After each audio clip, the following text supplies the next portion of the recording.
It's Spooktober with Afterglow.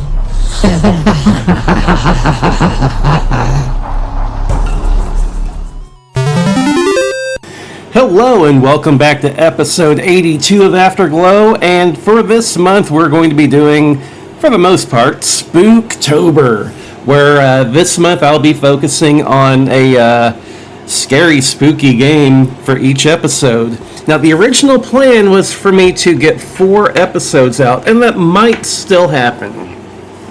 But a little behind-the-scenes update time here. I've got some personal stuff going on, and I might not be able to push out all the episodes I wanted to push out. Hopefully I still can, but I did want to give you guys a heads up just in case. I might miss a week or two, but it's all good. I'm okay, everything's alright, but I might be relocating, and if that's the case, my entire recording setup is going to get packed up and moved, and then I'll have to reset everything back up. So, of course, that means that there will be a delay in episodes whenever that point arrives, and it might be delayed till the end of the year. It might happen here in a couple weeks. It just depends on the work situation and whatnot. So until that point, it's kind of all up in the air, to be honest with you guys. That being said, I do have a couple of episodes pre-recorded for Spooktober, so you're at least going to get 2. Hopefully you'll get all 4, but we're just going to have to wait and see what happens. But I appreciate you guys taking the time to listen, of course, and I'm sorry. I've been trying to get these out every week, or at least within that 1 week area. We've had a heck of a stretch going this year, but it looks like I might have to break it soon. And again, I apologize for that, but I really, really hope that you guys do enjoy the show and the backlog. And we're not actually going anywhere. It might just be like a 1 or 2 week hiatus on episodes, depending on what comes up. But let's talk about something cool here. Martin from the Reviews Brothers joins us again, and we're going to be checking out a spooktacular game on the NES, one of my favorites, and we'll be doing that after our first music break.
And welcome back. Once again, we've got Martin from the Reviews Brothers on YouTube. He'll be joining us for our first foray into some Spooktober games with Uninvited.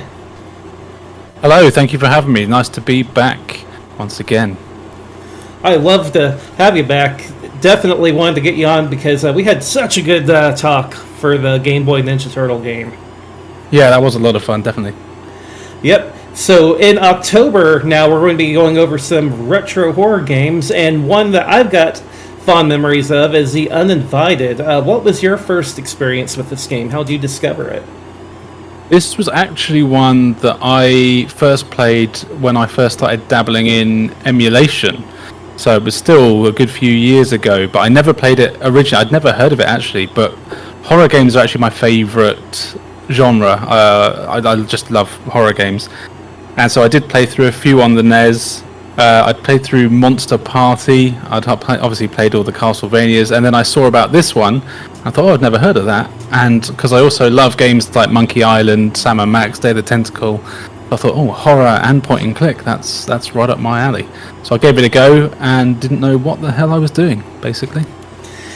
Kind of the same for me. I had to learn how to play the game, although I had a little bit of a spoiler on it. I saw it in the rental store and thought the cover was cool. That's why I rented it. Yeah, the cover's great. The cover of like the skeleton in the dress jumping out at you, it's like, that's such a cool effect. It gives off real like creep show vibes. Yep. So I rented it, and whenever I popped it in, I'm here like, oh, it looks just like Deja Vu. Yeah, that's one I never played. I haven't played that one, or I can't remember what the third one is. Shadowgate, is it? Yep, I've not Shadowgate. played the other two. Yeah, I've never tried those. Shadowgate was popular here in the U.S., but somehow I had skipped it, and I had played more Deja Vu. But then whenever I rented this one, it's like everything, like the entire user interface was identical. Right. And how do you find the user interface? Because that was definitely, when I first started playing it, it was definitely a bit to get used to. It is a bit to get used to. That being said, you don't have a mouse or a keyboard on an NES. So I think they did the best they could with what they had available. Yeah, I do like the fact that it's, being a point and click adventure, you've got all your move, talk, use, punch is one of the, hit or whatever it is. There's, it kind of snaps to them, if you know what I mean. So if your cursor's on the kind of main image of the room or whatever, you can move it around freely to look at anything that's there. But as soon as you're on the menu section, then it kind of works as if it would be, I don't know how to describe it, like a normal menu. So it just goes straight up, down, left, right. You don't control the hand, as it were. That's the worst description of anything I've given in my life, but if you know what I mean. To try to describe the viewpoint for the listeners out there, imagine your screen is divided up into windows. You've got one main image, which will be your picture of the game. On the bottom of the screen, first you'll have a mini-map, which is awesome because you can actually click on areas in the mini-map to move around. Then you'll have a list of commands, and then you'll have a memo book, and then beside the picture of the screen and what you're seeing, you'll have a notebook that has all the items that you're carrying. And the cursor's nice because you got a cursor, it moves around everything, but whenever you're in like the notebook or the actions or whatever, instead of having to scroll over to the icon, you just hit down and it'll snap over to the next one. That's exactly right. That's how I was trying to explain it. Man, that was very good. No, you're good. And the story, that's all good. But the story here is, it's a pretty good one. I really like how this game starts. Like as soon as you press the start button, you get a screen that says you just wake up in your car, which has crashed and it's leaking fuel, and then basically it's like, what do you want to do? So then you've got to figure out, and I definitely died here when I first played this game. I remember quite vividly. You only have a certain amount of time to get out of the car before it explodes. But of course, you don't see your character. You just have this a little hand that you're moving around. And so you've got to select open from the menu, open the door. Then you have to select, then you can move, can't you? You can move out of the door. So it takes like 4 or 5 steps to actually, even get off the first screen. And if you're not quick, you can die pretty quickly and easily in this game. I do like how the game does give you some hints throughout the game, and your first hint is right here when the game tells you smell gasoline. Yeah. It's like that's a subtle hint you might want to get out of the car. Yeah, and I do remember as well with this one, because I'd played before this, I'd played, like I said before, like the Monkey Island games, things like that. And you don't die in those games. The worst thing that happens is maybe you get knocked back a screen or something along those lines, and you just have to retry. Whereas when that happened, I was like, oh damn, okay, you can actually die here. You actually will lose progress. You've got to go back. If you haven't saved it, you could go back quite a way. But thankfully there are checkpoints as well. But I did love the fact that you could die, because then every time you enter a new room, you think, what could happen in here? I could die at any minute. It's very unpredictable, this game. Yep, although the death, although it does set you back a bit, I like going through and seeing how you can die, because there's so many different methods of your character meeting their demise in this game. Yeah, and those are the screens as well where the game kind of shows off that it's actually got a pretty good sense of humor as well. A lot of it is very tongue-in-cheek, like the way you die and you melt or you get eaten or whatever happens to you. The game kind of mocks you for being eaten or for being too stupid to figure out the puzzle or something. I really like that. Yep, they did an excellent job of just putting yourself in this environment, which is something that's very tricky to do on an NES. Yeah, definitely. I was actually surprised at how kind of into it I got as well. I actually really wanted to be like, I need to... Every time I failed, it was like, oh, you know, when it's like, oh no, if I try this next time. But it is also really cryptic. And I guess something we should probably mention is the story, which is, again, you wake up in your car and your sister's gone missing. And you know she's in the house and you've got to get in there, get her out without either of you dying. Which is very simple plot, but it works really well.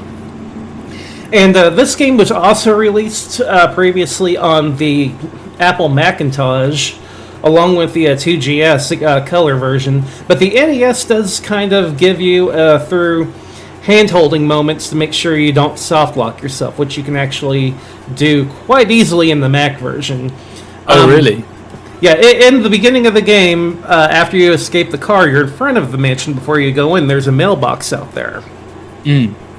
Well, the door to the mansion will not open until you go into the mailbox and pull out the envelope that has the talisman in it. Yeah. That does not happen on the Apple version. You can soft lock yourself right at the beginning by not grabbing a talisman and going in. That's mad, isn't it? That's so early in the game.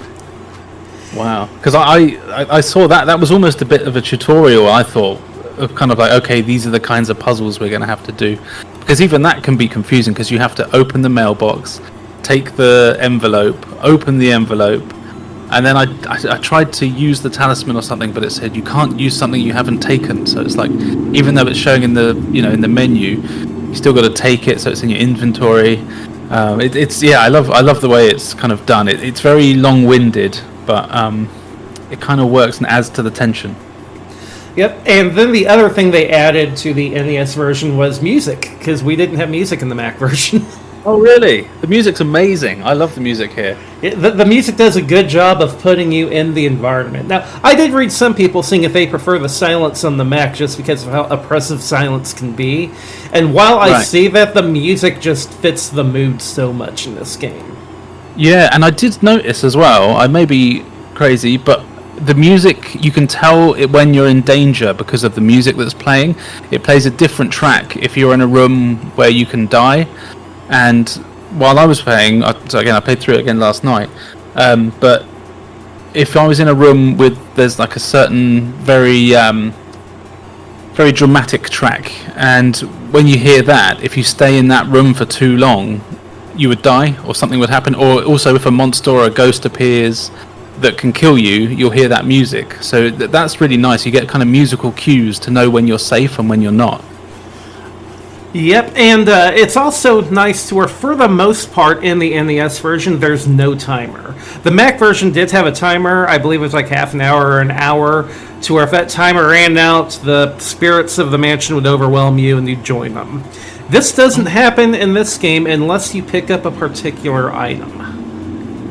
I must have had that item because that happened to me yesterday. Yeah, I think it's a jewel, I think. I'm sure I saw somewhere that it's a jewel, which I didn't know at the time. And if you take too long, then you're screwed. Yeah, the jewel, you can actually dodge the time limit by either not picking it up or by picking it up but then dropping it somewhere else. And that's also another thing you get. You can drop a lot of things. You can carry... There's so many items in this game that you can pick up. And as far as I know, you can pick up everything you see. But to finish the game, you probably only need 10, 15 of the items in total.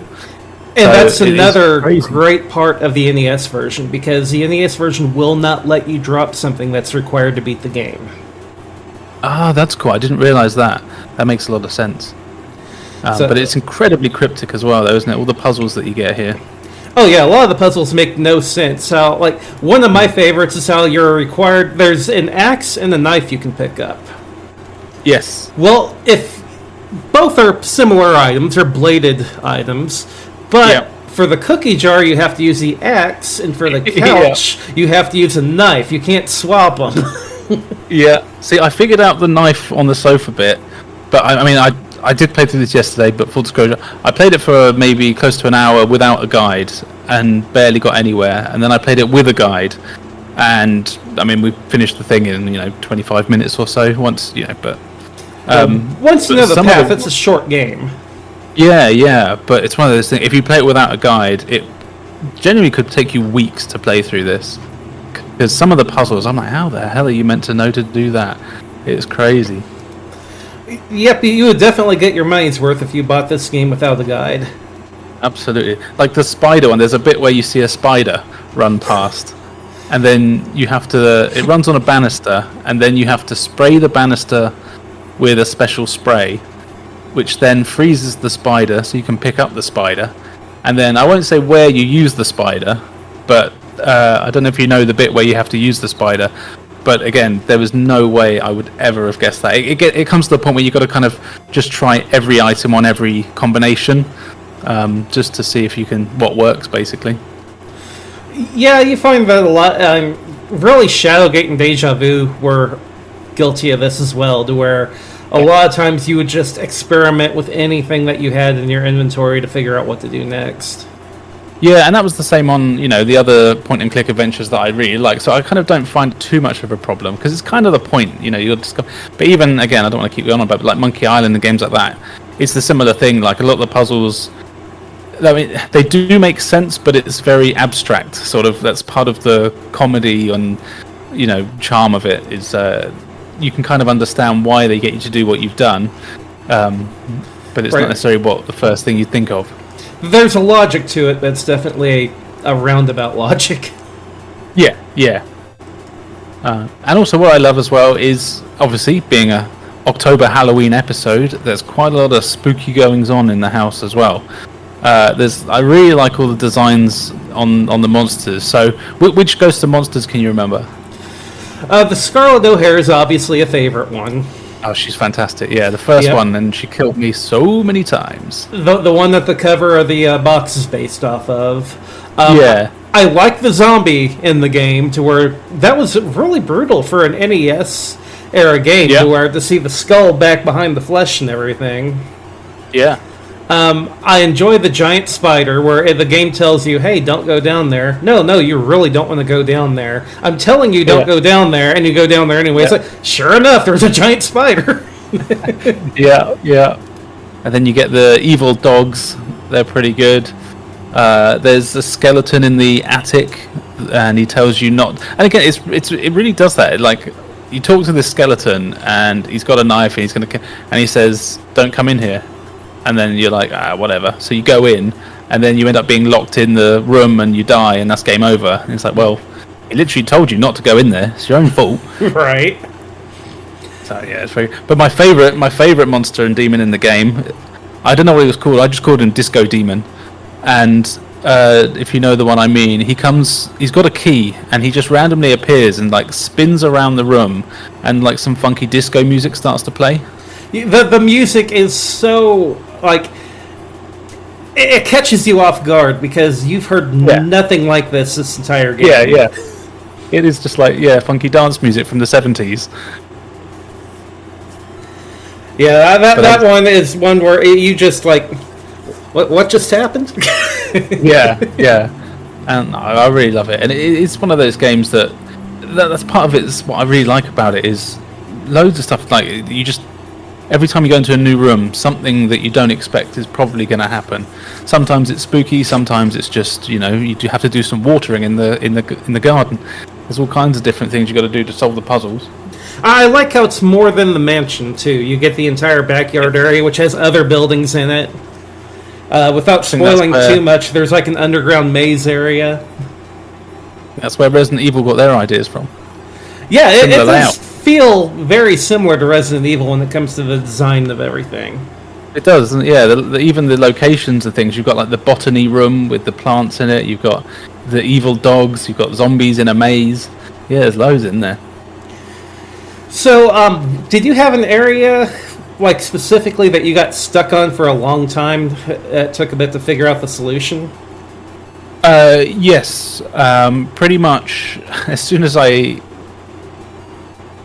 learning to use the spells was probably the main thing. So, in fact, that's something I haven't mentioned. There's a few spells in the game that you can learn, and I believe they've been simplified for the NES. I think on the the Mac version, I think you had to sort of almost you had to click on certain words to form the spells, whereas in the NES one, it just has them listed in your spell book to use. Excuse me. But there was a bit where I'd found a ventriloquist doll, or no, a voodoo doll or something. I can't remember. It was a doll of some sort, and you have to talk to the doll to get it to give you a clue and tell you where you need to go next. But I hadn't found. Oh, sorry. Yeah. I think they changed the names of them in the NES too to make them make more sense, because you'll have stuff like Thundidi, which is obviously going to make a thunder noise.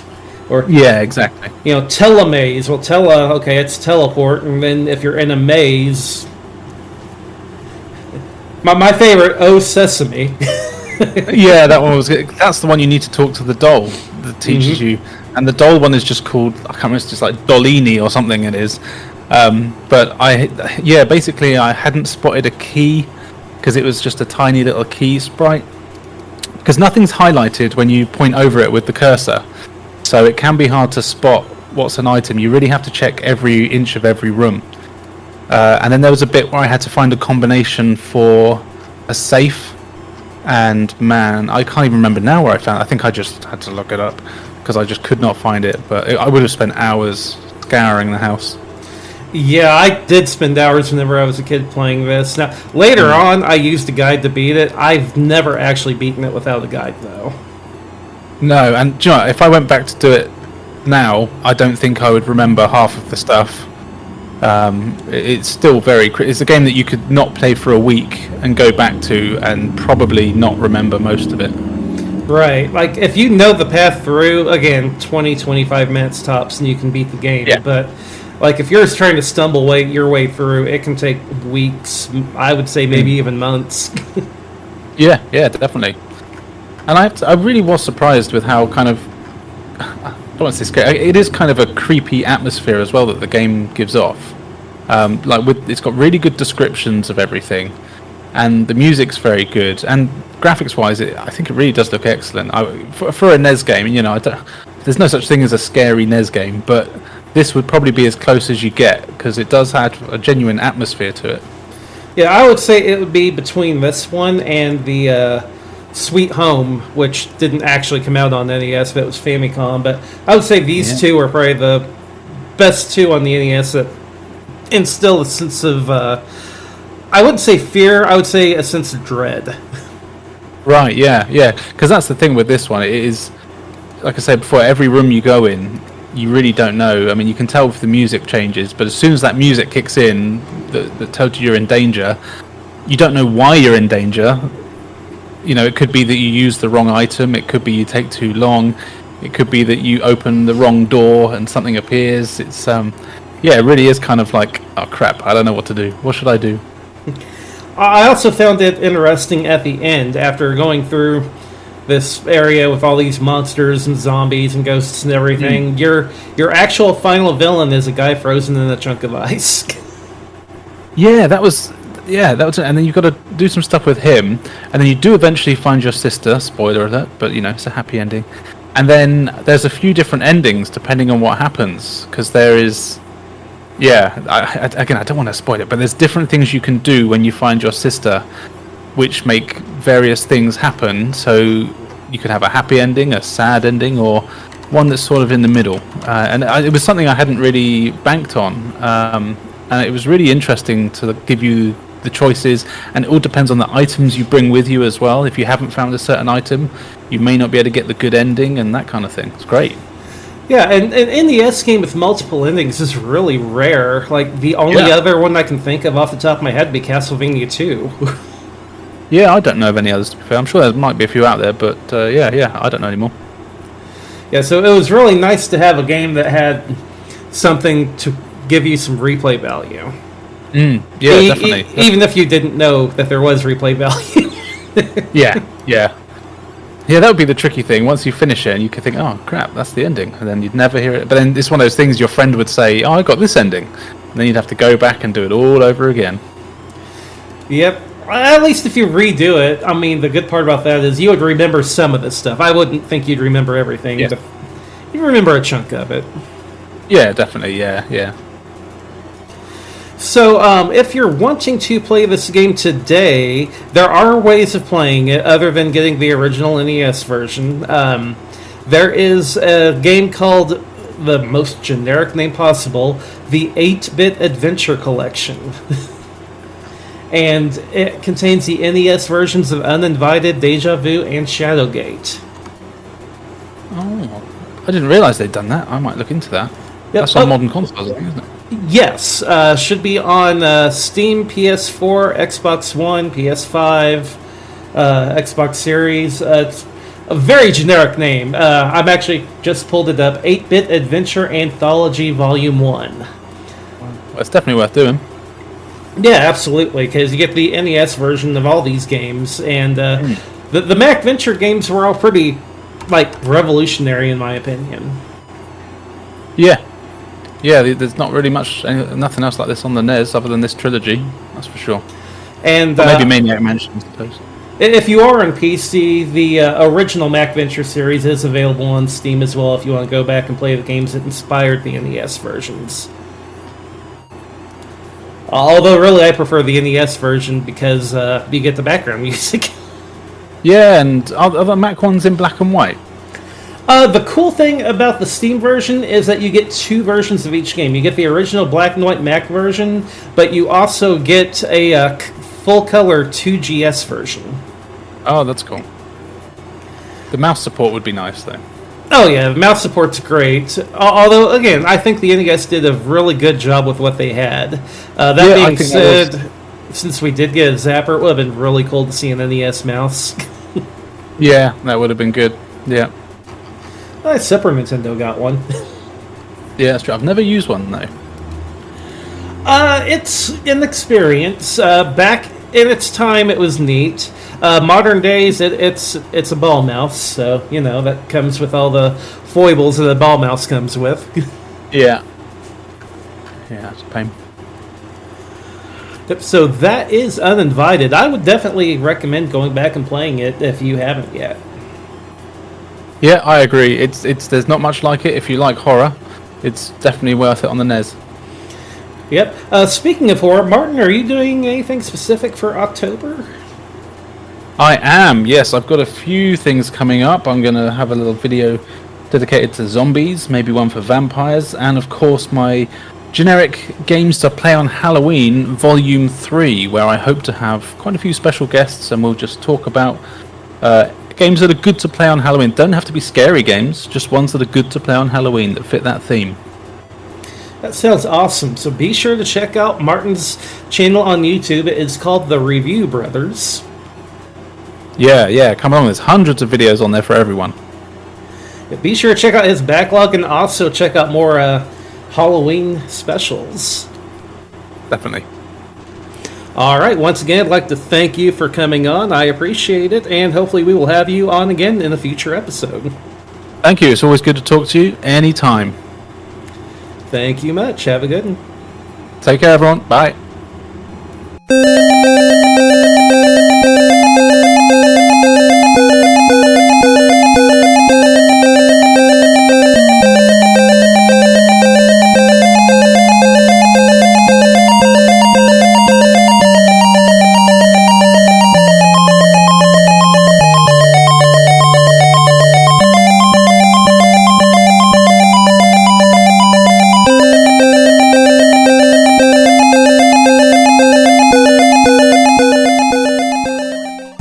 As always, thank you for listening to another episode of Afterglow. I'll be sure to at least get one or two more spooky games done for this month, and hopefully maybe a few more if time works out and everything. Of course, y'all heard the intro, so you know what's going on. That being said, I do want to make this a special month, and hopefully we'll enjoy some more spooky, scary games together. Now, if you like what you're listening to right now, please check out our link tree in the show notes below, where you can check out our Discord, our Patreon, our merch store, and other places to listen to the show. Be sure to listen to friends of the show like Secret Levels and the Lost and Gone podcast. Both of those guys have helped out behind the scenes with our show a little bit, doing the show logo and our music intro and outro, so be sure to show them some love. And be sure to keep on listening for a few other friends of the show and their spots coming up.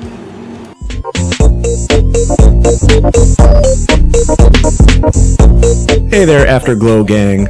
Keith Gasper here, the host of what I'm told is the #1 retro gaming podcast available on the internet, the Main Quest podcast. The Main Quest is an ongoing project wherein I'm replaying the entire library of games that I grew up with, sharing my memories associated with those games, and deciding if that bit of media still holds up today. Every episode I am often, but not always, joined by a friend as we discuss the gameplay, presentation, and most importantly, where that game came from, who took part in its inception, and what kind of legacy it left behind, if any, because honestly, not every game can be Tetris. It's not enough to walk away from each episode having had fun, but hopefully, you also learned something about your favorite video game, or maybe even a game that you've never even heard of. So come on over, have a listen to the extensive backlog of Main Quest podcast, available of course on all major podcasting platforms, and look out for brand new episodes coming in 2025. And of course, hey, always remember, it's okay to like a video game.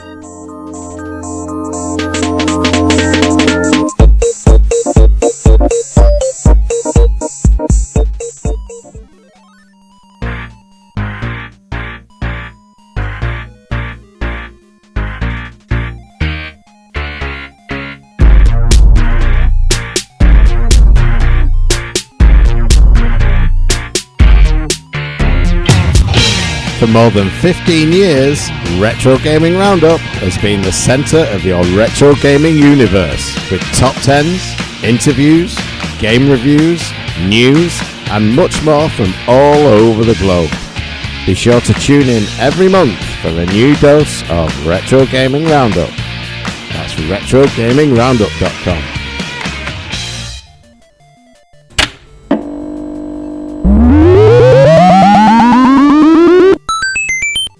Hello and welcome to the Reviews Brothers. It's me, Martin, and you can join me on YouTube, where I have hundreds of videos covering a huge range of video game topics. I've got top 10s, hidden gems, console-focused A to Zs, as well as dedicated videos to topics like Doom mods, 3D platform games, ninja games, pirate games, and more.